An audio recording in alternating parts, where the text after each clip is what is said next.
I'm so happy dahil ang ating cherry nagbo-blossoms na. Ayan.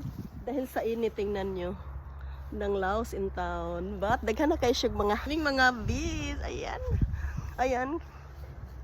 Tapos hindi pa dito na nadidig or na langkat ang mga churva. So that's a cherry.